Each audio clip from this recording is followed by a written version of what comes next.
Renal blood flow is the volume of blood delivered to the kidney per unit time. In human, in resting subject, the kidneys together receive roughly 20 to 25% of cardiac output, amounting to 1 liter per minute in a 70 kg adult male. Renal blood flow is closely related to renal plasma flow, which is the volume of blood plasma delivered to the kidney per unit time. Blood flow through the kidney serves several important functions, including indirectly determination of GFR, modifying the rate of solute and water reabsorption by the proximal tubules, participating in the concentration and dilution of the urine, delivering oxygen, nutrients, and hormones to the cells of the nephron, and returning carbon dioxide and reabsorbed fluid and solute to the general circulation, and delivering substrate for excretion in the urine. Renal blood flow originates at the hilum of the kidney through the renal artery. From the segmental artery to the interlobar artery, blood arrives parallel to the corticomedullary junction in the arcuate artery. This gives rise to the interlobular arteries that radiate toward the surface. Afferent arteriole branch off, which ultimately leads into the glomerulus of Bowman's capsule.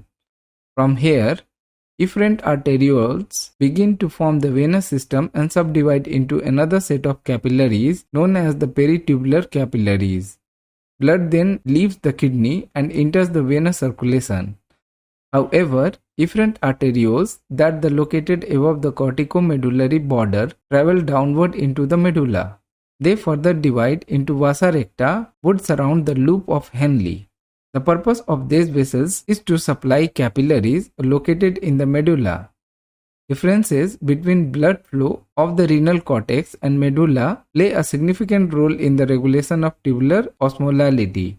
High blood flow and the peritubular capillaries in the cortex maintain a similar interstitial environment of the renal cortical tubule with that of blood plasma. However, in the medulla, the interstitial environment is different than that of blood plasma. This crucial difference plays a significant role in the medullary osmotic gradient and regulation of water excretion. The blood flow through any organ may be represented by the following equation, that is Q equal delta P by R, where Q equals blood flow, delta P equals means arterial pressure minus venous pressure for that organ, and R equals the resistance to flow through that organ. Accordingly, renal blood flow is equal to the pressure difference between the renal artery and the renal vein divided by the renal vascular resistance. That is RBF equal aortic pressure renal venous pressure divided by renal vascular resistance.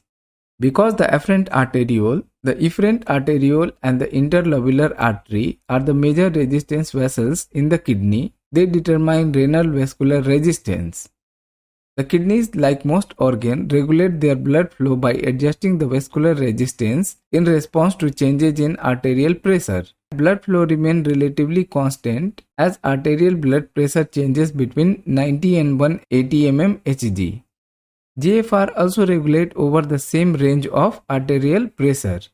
The phenomenon that allows the relatively constant maintenance of renal blood flow and glomerular filtration rate, known as autoregulation, is achieved by changes in vascular resistance primarily within the afferent arterioles of the kidney. Because both GFR and RBF are regulated over the same range of pressures, and because renal plasma flow is an important determinant of GFR, it is not surprising that the same mechanism regulates both flows. Two mechanisms are responsible for autoregulation of renal blood flow and glomerular filtration rate. One mechanism that responds to changes in arterial pressure and another that responds to change in the flow rate of tubular fluid. Both regulate the tone of the afferent arteriole. The pressure mechanism or myogenic mechanism is related to an intrinsic property of vascular smooth muscle, the tendency to contract when it is stretched. Accordingly, when arterial pressure rises and the renal afferent arteriole is stretched, the smooth muscle contracts. Because the increase in the resistance of the arteriole offsets the increase in the pressure, renal blood flow, and therefore glomerular filtration rate remain constant. That is, RBF is constant of the ratio of delta P by R is kept constant. The second mechanism responsible for autoregulation of GFR and RBF is the flow-dependent mechanism known as tubuloglomerular feedback. This mechanism involves a feedback loop in which the flow of tubular fluid is sensed by macula densa of the juxtaglomerular apparatus. The JGA sends a signal that affects afferent arteriolar resistance and thus GFR. When GFR increases and causes the flow of tubular fluid at the macula densa to rise, the JGA sends a signal that causes vasoconstriction to return RBF and GFR to normal levels.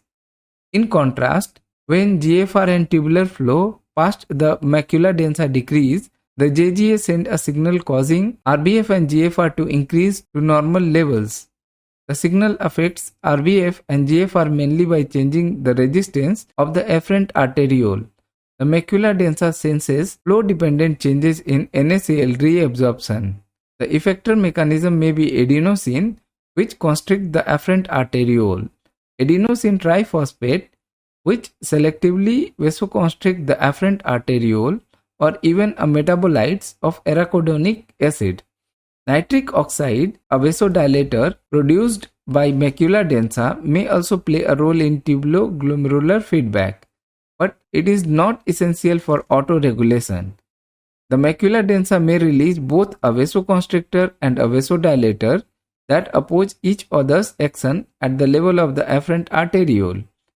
Alteration in GFR influence water and solute excretion. If RBF and GFR were to rise or fall suddenly in proportion to changes in blood pressure, urinary excretion of fluid and solute would also change suddenly. Such changes in water and solute excretion without comparable alteration in intake would alter fluid and electrolyte balance. Accordingly, autoregulation and GFR and RBF is an effective means for uncoupling renal function from arterial pressure and ensures that fluid and solute excretion remain constant. 3 points concerning autoregulation should be made. Autoregulation is absent below arterial pressure of 90 mmHg. Autoregulation is not perfect. RBF and GFR do change slightly as arterial blood pressure varies. Despite autoregulation, several hormones, GFR and RBF, can change under appropriate conditions. Renal blood flow may be increased, normal, or decreased in primary hypertension. These seemingly disparate observations, however, should be interpreted with regard to special functional needs of the kidney and conditions under which renal blood flow is studied. For example, increased dietary protein, high sodium intake, and excess weight gain all are associated with increased renal blood flow. Nephron loss, which may occur with prolonged uncontrolled hypertension and diabetes, lead to reduction in renal blood flow. Impaired renal blood flow is also related to the cause of hypertension in some individuals.